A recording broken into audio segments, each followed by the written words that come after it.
Let's see, actually yesterday, I was at the hospital and I was with an 86-year-old Hispanic man, and we were speaking in Spanish, so it moved into then we were praying together, and I'm not deeply religious, but he was, so it was important to him, and I just stood there, and it was such a moving moment. And at the end of it, he was just "You're my angel, I'm never gonna let you go." And then I just sat there. I literally was holding his hand for an hour, and that was a good moment yesterday. And I'm making friends with the nurse secretary every time I go in. And actually last week, I had met a surgeon, and he told me he worked on my floor. And so I saw him when I was there, and he's like, "Oh darn, too bad, I don't have any cool surgeries, because I would have had you come and watch." And I'm like, okay, well, that's not really what I'm trained to do, but that would have been nice. So I think as a pre-med and working in on the hospital floor like that, I think it's a really good experience. I don't know. Probably the main transition that I've had over the 3 years I've been doing it. Obviously I've gained age and years, but mostly confidence. I mean, you just kind of open the door, and you don't really know who's in there, and you have to just start a conversation with someone.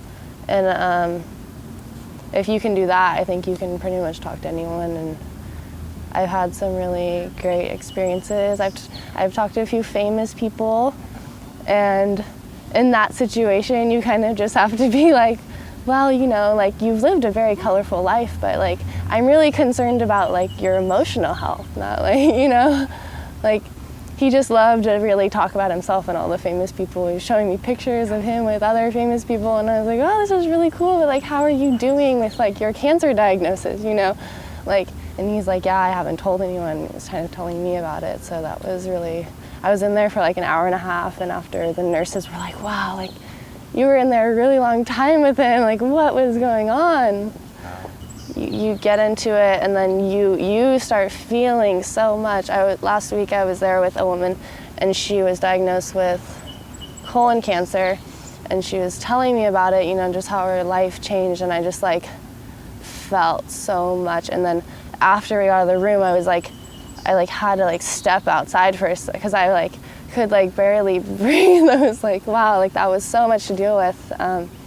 So it does affect you. I don't know. It's good. It's just good to be able to have these experiences and kind of know the patient's perspective on what they've been going through, the whole how they're feeling, really, even though they wouldn't tell a doctor that necessarily. You're gonna have to get used to that. If I'm gonna be a doctor anyways, you kind of have to be able to live with knowing this is what happens to people, and the all we can do is just be there for them, and just be well, I'm here for you, I love you, Yeah.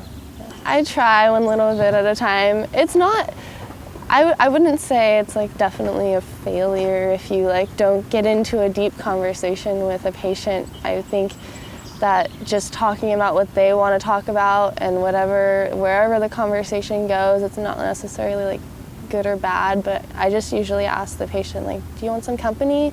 So if they want to if they're in a mood, or they want to be deep, they can, or they can just ask me about my life. Or there's no good script to what's gonna heal someone. I just think just trying a little bit at a time.